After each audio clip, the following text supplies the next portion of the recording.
Thank you everyone for joining the last webinar in our Academy series. So thanks to those who have been following for the past 5 weeks. This will be the final one where we'll deep dive on some of the key concepts that relate to email deliverability. Very quickly, in terms of introductions, although you see another face on the screen. So there's also Annette on the call who will help me facilitate. But my name is Madeline. You can call me Maddie. I'm an enterprise account manager, NationBuilder. I'm based in London, and I've been with the team for over 18 months now. So it definitely feels like I am officially part of the furniture. Just a few housekeeping rules to begin with. You'll see that there's a Q&A function at the bottom of your Zoom screen. Definitely feel free to share your questions there as I speak. And Annette will filter through these, answer a few straight in there, but also elevate any that she thinks would be worthwhile answering as a group towards the end of our 30-minute session. So we're clocking out at the 30-minute mark. You'll also see that there's a poll functionality, which I will go ahead and launch now. If I could ask everyone to please indicate which geography they're located in, that'd be much appreciated. So let me go ahead and launch. Should be able to see that now. And great, let's get straight into it in terms of what our deliverability journey will look like today. So we'll go through obviously what is email deliverability as a whole, the concept of warming up your domain, why reputation matters and why we keep track of it internally as a team, but also why you should be doing that as an organization yourselves, respecting frequency, maintaining a clean and healthy, up-to-date emailable list, and then finally, email pauses. So let's kick off with email deliverability. So what do we mean when we talk about email deliverability? The term itself, it has to do with the number of emails that land in your supporters' inbox. As I'm sure you've all come to realize at one point or another, getting your emails to land is easier said than done because an email sent is not always an email received. So the how in all of this, so how do your emails land, is determined by your IP reputation, your domain reputation, and your sender performance combined. It used to be that only the IP reputation mattered when it came to deliverability, but internet service providers, so ISPs, the Gmails, the Hotmails of the world, they've had a much stronger say in recent years because they're the ones who are consistently regulating your sends based on how it is your content is performing vis-a-vis other senders. So irrespective of whether you're the most influential political party in your country or you're very much a small NGO that's barely off the ground, you will be judged in exactly the same way, especially in those early stages of you sending email. But that is obviously not all. Your performance as a sender also has a part to play in all of this because the success of your email program is based on historical performance. So for instance, if you're routinely targeting disengaged supporters, this stops you from landing in the inboxes of those who do want to hear from you. And that leads to poor email reputation and an even weaker inbox placement. What this means practically is that if you're targeting supporters who aren't engaging with you on a regular basis, this will long-term stop you from landing in the right inboxes. So like I mentioned, the inboxes of those who do want to receive your content, those who do want to receive your updates.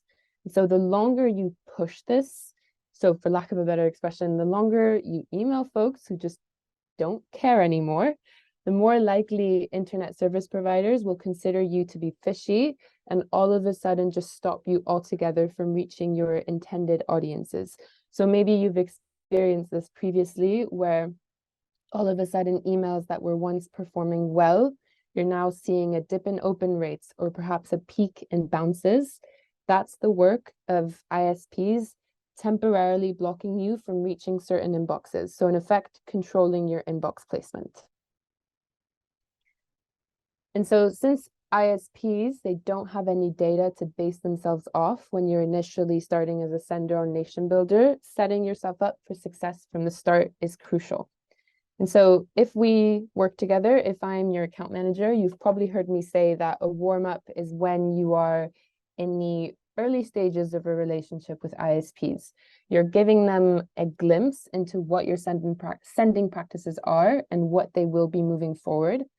And first impressions are everything. This is really the moment that you let ISPs know that you are a legitimate sender. You're not out to get your supporters by sending them harmful material. So in other words, that you're not sending spammy content.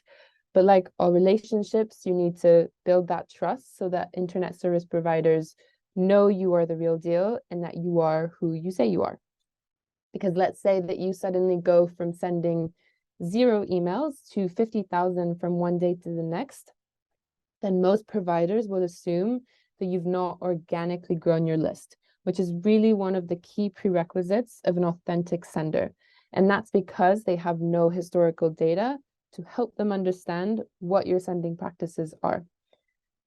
So in terms of how you map out a warm-up, you have to start out by reaching out to your most engaged supporters. So those who you can count on to open your emails so that you can commence your warm-up journey with a bang. If we're thinking in terms of numbers, the idea is that as your sends progress, you can double your recipient list size from one day to the next. So let's say that you've got an emailable database of about 20,000 supporters. That's a pretty average size. On day 1, you'll want to target your 500 most ardent supporters, so less than 5% of your total emailable list size.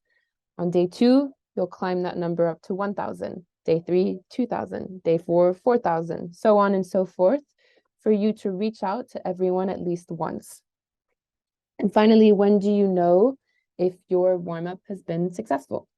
This can typically take a few weeks, but as long as you've targeted your entire emailable list and you're consistently hitting an above 20 to 25% average open rate, you should be safe to exit warm-up mode. But that's not to say that you shouldn't continue to segment your audiences accurately and keep an eye out on your overall stats. So if there's one takeaway to have from the concept of a warm-up, it's that it's all about regularly sending to a gradually growing volume of supporters who you know are engaged with your content. That is really the backbone of a warm-up. So if we lean in now to why it is that reputation matters, and we start off with email stats. I think everyone is very much aware of this functionality of the product. I hope you all pay a very close eye to it. But the 2 stats that positively affect your email reputation, obviously, open and click rates. So the number of emails opened in a given blast, anything below a 20% open rate is pretty worrying. If we're reaching below 10%, then that's borderline catastrophic, not to be too dramatic. But in Europe, you should really aim for an opening rate of at least 30%. And then the number of clicks above 2% on average is what you should be aiming for. Then on the other hand, we also got the more negative stats to look out for. We'll start off with bounces. This is when the content of an email, the size of a recipient list, the domain, or an IP address may have been flagged for suspicious behavior. So in most cases, you should be able to identify the reason, albeit vague, for the temporary block from the error that's displayed next to each bounce report in your email stats. For example, it could just be that someone's inbox is full, which I think people tend to overlook, but it's very much still a real reason for emails getting bounced. And a lot of the times we see that customers also get the quote bounced address error reason. 9 times out of 10, that means that the email is no longer in use. And your best bet is to opt that user out of all future communications. Here, anything above 3% is worrying and 5% is problematic. We then have bad emails. These are invalid emails, and that is really the most common cause of these errors. And it's one of the many reasons we don't recommend that customers send to purchase lists, as it's not uncommon for these to have old or very invalid data. Here, you really shouldn't expect to see anything above 1%. And obviously, these stats are per blast. And then finally, we have spam reports. This happens when the recipients targeted did not expect to receive this email from you, so they manually marked your content as spam. So here, it's calling into question the validity of an opt-in. You don't really want anything above 0.01%, and again, per blast. I didn't include it here, but you're all aware that you've also got the unsubscribe rate. This one, it does not play into your reputation. It's actually better for people to unsubscribe rather than mark you as spam or, not open your emails at all, because when we're looking at email deliverability, past performance is what predicts your future sending ability. Moving on to sending frequency. I cannot overstate how much internet service providers love all things to do with consistency. And that's consistency in both the size of an email list and the cadence at which you send email. And email providers, they combat spammers and bots by tracking and monitoring your consistency. As always, though, with everything, they are intentionally vague in letting us know what they prefer when it comes to sending frequency and volume, but we do know a few things. First things being that ISPs, they tend to apply more scrutiny to large volumes when there are larger gaps of time between blasts. I think an extreme example of this would be sending to 8,000 people 1 week, and then all of a sudden sending to 50,000 people 2 weeks later with no emails in between. That's really why it's best to send emails at a consistent volume and cadence whenever you can. However, there is a caveat here. It doesn't mean that you need to send to the same group of people on the same day every single week. Good engagement metrics, so a strong open rate, a strong click rate, it can help balance things out, meaning that you can run a varying email campaign as long as you maintain good engagement metrics. This is also one of the reasons why it's really important for you to routinely clean up your database so that you're only sending to engaged folks as often as you can, which segues me nicely into the 3 ways in which you're able to maintain clean, up-to-date, healthy emails in your database. Segmenting. I hope this one is a no-brainer. If you want people to open and engage with your content, you need to share material that is relevant to them specifically. So if we think back to what I mentioned earlier, if you consistently target audiences with content that has nothing to do with their interests, nothing to do with where they're at on their engagement journey with you, they're not going to engage. And worse yet, they may mark you as spam, which is definitely not something that we want. So the more relevant the content, the more likely they will open your emails now, but also open emails from you down the line when you're requiring further action from them. But there is no simple one-size-fits-all approach. There cannot be, nor there should ever be, one email that is relevant to your entire database. So this is really where the power of segmenting comes in. So segmenting based on previous engagement, where they live, what kind of issues they're interested in, that is really the key to winning your users' hearts and in turn securing positive inbox placement and strong performing open rates. And you'll see that over time, your email stats dashboard will become a really powerful tool in which you're able to draw conclusions as to what works best based on the intended audience. So really use that as a guiding principle in the same way that if your open rates suddenly decrease, understand why by looking at whether your recipient list changed, or was it the content? Did your call to action differ at all? So on and so forth. So anything that could have sparked that change, you can gather an initial guess by looking at your email stats dashboard.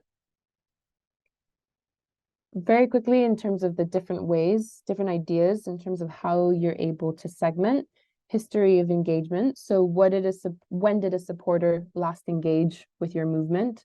When did they last open an email? When did they last click a link in an email?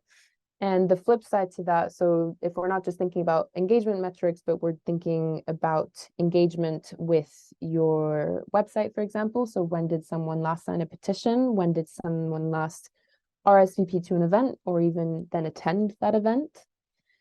Then you've got issue-driven preferences. So this is your chance to really tap into what motivates your supporters by leaning in on the data that you've got access to for each record in your database.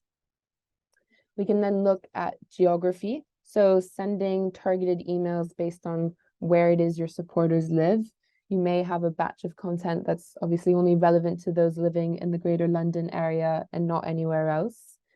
And finally, curate your asks based on a supporter's donation history. And you can obviously do this by filtering data in the people section or filtering for data in the finances section. But you can also do this straight in the email tool by using smart fields or liquid variables if you're comfortable with that. If we move on to win-back campaigns as a way of ensuring you retain a clean and healthy emailable database, this is a method that is used as an opportunity to target people who were previously active in your database, but who are now inactive, but for who you feel have the potential to be swayed again. Again, like everything though, there's really no one-size-fits-all approach. You should really look to engage those on your list based on previous levels of engagement or maybe their origin of engagement, however you see fit. Obviously, you know your audience is best. But so once you've crafted that segment, once you've crafted that audience, the way to win them back is by identifying opportunities that you know will pique their interest. So this could be a survey or a petition, an upcoming event, or perhaps an important announcement that you're making as a party, as an NGO, as a movement, whatever it is you think that will be enough to maybe grab their attention one last time and retain their support and retain their engagement. And at the end of the win-back campaign, any supporters who didn't open your email, so who didn't engage, should be opted out of all future communications or added to your sunsetting list. I absolutely recognize that it's hard to part ways with supporters in your database after having done so much to get them there in the first place. But you have to understand that you're simply harming your email reputation by continuing to reach out to those who aren't reciprocating that engagement. You have to give based on what others are also giving back. And so implementing a sunsetting policy is where you give yourself a strict timeline on how long a recipient can remain inactive in your database. This will really differ from one organization to the next based on how large your emailable list is, but this can be anywhere from 6 to 12 months. If you've interacted with our support team, you'll hear them say that it's sometimes 3 months based on the internet service provider, but I think it best to keep yourself to the 6-month benchmark. And again, the point of this tactic is to guarantee that you only have the most engaged recipients as part of your email list, because again, and you may think that I am repeating myself at this point, but you shouldn't be targeting inactive supporters, as you're only hurting your email reputation by contacting those who just don't want to hear from you anymore, which may be a hard truth to wrap our heads around, but a necessary one to ensure stronger inbox placement. And so in an ideal world, your sunsetting policy should be run every quarter to ensure unengaged recipients don't damage your reputation and increase the likelihood of you ending up in the inboxes of users, who do want to hear from you. I understand that maybe every quarter can be a bit ambitious. At first, maybe then in that case, it would be best to kick off a sunsetting campaign once or twice a year. Just making sure that you're cleaning up your database at all, that's a good starting point and a necessary one. What about after a win back and sunsetting campaign? What should happen then? It doesn't just stop after, you've won them back or they've confirmed they want to continue hearing from you. You want to keep them engaged. Remember that you worked hard to get them there in the first place. So you want to do your best to not let them slide away again and ensure this circular supporter journey. And that comes with running a healthy and a strong email program for sure. And finally, I wanted to take this opportunity to go over the concept of an email pause, what it is and why it is we implement it. It's definitely an industry standard tool, so it's not NationBuilder specific. You would see this with any other emailing platform, but above all, it's a procedure that helps our team identify practices or technical issues that can cause long-term negative email reputation impacts. So in practice, this means that when our system detects a high rate of bad, bounced, or spam emails, a nation's email capabilities are automatically paused as you've gone over our acceptable thresholds. Don't ask me what those thresholds are, as we don't disclose them, but do hold yourselves to the stats that I mentioned earlier in the presentation. And so one of the major reasons that we pause email is because repeated sending with bad metrics, it damages the reputation of your IP, the reputation of your domain, and it's just a major red flag all in all to email providers who may start to think that you're acting like a bot or a spammy sender. And so pausing, it helps us to stop and assess the cause of an issue to prevent long-term damage to your email reputation.